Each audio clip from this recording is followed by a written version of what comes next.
Brain eating amoeba ఇది ఈరోజు మనము కేరళలో చూస్తే విపరీతమైన కేసెస్ వ్యాప్తి చెందడం చూస్తున్నాం. ఈరోజు దాదాపుగా 75 కేసులు రికార్డ్ అయినాయి. అందులో 21 కేసులు ఐసీయూలో డెత్ అయినాయి. 21 కేసెస్ డెత్ అవడం అనేది చిన్న మాట కాదు.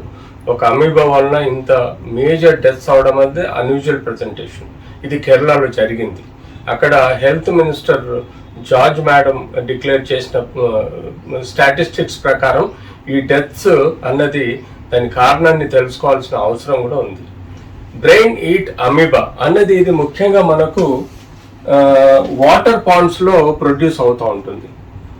ఈ యొక్క సిస్ట్ కానీ లేకపోతే ట్రోపోలాజియా కానీ లేకపోతే దీని యొక్క ఫైబ్రస్ ఫ్రాంజిజెంట్ ఫామ్ కానీ ఇది ఒక ప్రోటోజోవా లాగా, అంటే ఒక అమీబా, ఒక ఫంగల్ ఇన్ఫెక్షన్ లాగా ఇది మనం చెరువులలో, స్విమ్మింగ్ పూల్లలో, లేకపోతే నీటి కుంటలలో, లేకపోతే తుప్పు పట్టిన వాటర్ పైపులలో, లేకపోతే స్టాగ్నెంట్ వాటర్లో కానీ ఈ అమీబా ఫామ్ అవుతుంది. ఎప్పుడైతే ఈ అమీబాలో ఉన్న నీటిలో ఎవరైతే స్విమ్మింగ్ కానీ లేకపోతే వాటర్లో దిగుతారో ఆ వాటర్ కంటామినేషన్ వలన ఇది ముక్కు ద్వారా ఈ యొక్క అమీబా అనేది మన ముక్కు ద్వారా మనకు ఆల్ఫాక్టరీ నర్వ్ అని ఒకటి ఉంటుంది. ఆ నర్వ్ ద్వారా బ్రెయిన్ లోకి పోయి బ్రెయిన్ లో ఈ యొక్క బ్రెయిన్ ఈటింగ్ డిజీజ్ అనేది మొదలవుతుంది. దీన్నే బ్రెయిన్ ఈటింగ్ అమీబా అంటారు. అదర్వైజ్ మెనింగో ఎన్సెఫలైటిస్ అంటే మెదడు వాపు వ్యాధి లాగా. సో మెదడు వాపు వ్యాధి అంటే అందరికి తెలిసిందే, one of the most dangerous infections condition meningitis. So అట్లాంటిదే ఈ బ్రెయిన్ ఈటింగ్ అమీబా వలన కూడా మనకు ఈ యొక్క డిజీజ్ వ్యాప్తి చెందడం చూస్తున్నాం. టెక్నికల్ గా చూస్తుంటే మనకు యూజువల్ గా ఇందులో దీన్ని టెక్నికల్ వర్డ్ నెగ్లేరియా అనే ఒక జనరిక్ పదం అన్నది ఉంటుంది. ఇది యూజువల్ గా మన లైఫ్ లో వాటర్ ద్వారా ముక్కులోకి ఎంటర్ అయ్యి ముక్కులో నుంచి మనకు బ్రెయిన్ లోకి ఎంటర్ అవడం అనేది చూస్తాం. దీని యొక్క కారణం మనకు తెలిసిందే.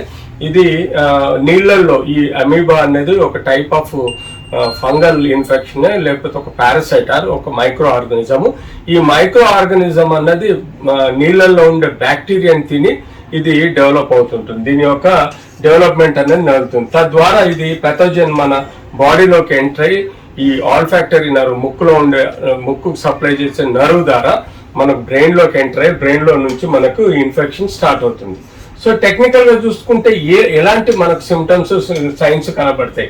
ఎనీ ఇన్ఫెక్షన్ మనకు యూజువల్ గా ఫీవర్ తో స్టార్ట్ అవుతుంది. టెక్నికల్ గా ఫీవర్ తో స్టార్ట్ అయినవి జనరలైజ్డ్ బాడీ పెయిన్స్ ఉంటాయి, ఫేషియల్ స్వెల్లింగ్ ఉంటుంది. టెక్నికల్ గా ఒకసారి ఎన్సెఫలైటిస్ అనే లెవెల్లో వ్యక్తి పోయినప్పుడు ఆ బ్రెయిన్ డిజార్డర్స్ అనేది మనకు సిమ్టమ్స్ కనబడతాయి. సెమీ కాన్షియస్ కానీ అన్కాన్షియస్ కానీ అయ్యే ఆస్కారం ఉంటుంది. అండ్ ఇరిటేబుల్ గా ఉంటుంది. ఈ ఇన్ఫెక్షన్ వల్ల హెడేక్ రావడము, కళ్ళు తిరగడం లాంటి కొన్ని సిమ్టమ్స్ మనకు కనబడతాయి.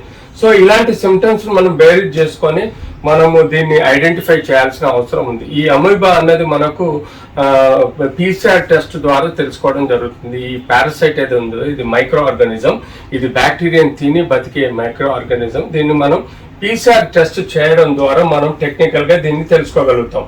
సో టెక్నికల్ గా మనం తెలుసుకున్న ఇనిషియల్ గానే దీన్ని మనం పబ్లిక్ హెల్త్ సిస్టమ్ ద్వారా ఎక్కడైతే మనకు మోర్ వల్నరబిలిటీ ఉంటుంది, ఎక్కడైతే సోర్స్ ఆఫ్ ఇన్ఫెక్షన్ ఉంటుందో ఆ గ్రామాలలో కానీ ఆ ఊర్లలో కానీ అక్కడ జనరలైజ్డ్ మాస్ స్క్రీనింగ్ అనేది చేయాల్సిన అవసరం ఉంది. మాస్ స్క్రీనింగ్ పీసీఆర్ టెస్ట్ చేయడం వల్ల మనకి బ్యాక్టీరియా ఉందా లేదా అనేది తెలుస్తుంది. తద్వారా ఒకసారి మనకు సర్వేలెన్స్ చేసి మనకు ఆ ఏరియాలో లోకల్ గా ఇన్ఫెక్షన్ స్ప్రెడ్ అవుతుంది అంటే టెక్నికల్ గా ఆ ఏరియాలో మనం ఇవ్వాల్సిన డోజెస్ ఏదైతే యాంటీఫంగల్ డోజెస్ కానీ యాంటీపారాసైట్ డోజెస్ కానీ ఎట్లాగైతే మనం మలేరియాని కంట్రోల్ చేస్తామో, ఎట్లాగైతే పారాసైట్ డిజీజ్ కంట్రోల్ చేస్తామో, టైఫాయిడ్ లాంటి డిజీజెస్ కంట్రోల్ చేస్తామో అట్లాగే ఇనిషియల్ గా వీటిని కూడా ఈ బ్రెయిన్ ఈటింగ్ అమీబా అన్నది ఇనిషియల్ గా మనం మేనేజ్ చేయగలిగితే ఎర్లీ స్టేజెస్ లో యాంటీఫంగల్ మెడిసిన్స్ కానీ లేకపోతే యాంటీ పారాసైటల్ మెడిసిన్స్ కానీ ఇవ్వటం వల్ల మనం డెఫినెట్లీ ఈ డిజీజ్ ని కంట్రోల్ చేయగలుగుతాం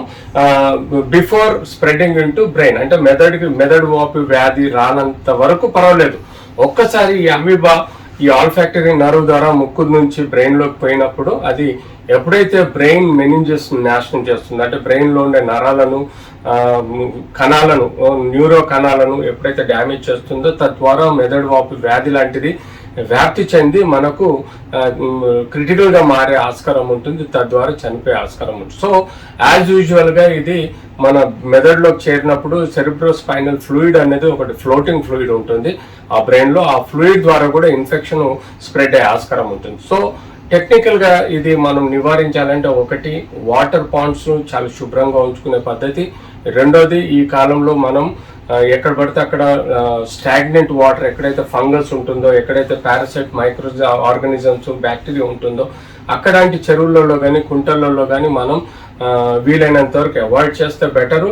లేదంటే టెక్నికల్గా మనం ఏదైనా కొంత సోర్స్ ఆఫ్ ఇన్ఫెక్షన్, దగ్గు, తుమ్ములు, జ్వరం లాంటిది వస్తే ఇమ్మీడియట్లీ మనము టెస్టుల ద్వారా మనం రూల్ అవుట్ చేసుకోవాలి.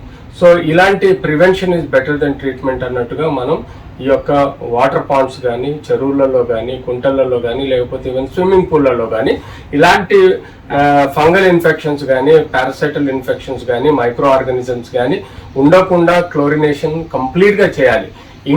ఇన్కంప్లీట్ క్లోరినేషన్ దాంట్లో కూడా ఈ అమీబా డెవలప్ అయ్యే ఆస్కారం ఉంటుంది. కాబట్టి ప్రాపర్ క్లోరినేషన్ చేసిన స్విమ్మింగ్ పూల్స్లలో మనం స్విమ్మింగ్ చేయడం కానీ చేస్తే ఇలాంటి బ్యాక్టీరియా మన ముక్కు ద్వారా ఎంటర్ కాకుండా కాపాడుకోవాలి. ప్రిఫరబ్లీ మాస్కులు ధరించి కూడా ప్రిఫరబ్లీ వీలైతే ముక్కుకు సంబంధించిన మాస్క్ కూడా ధరించి మనం ప్రొటెక్షన్ తీసుకోండి.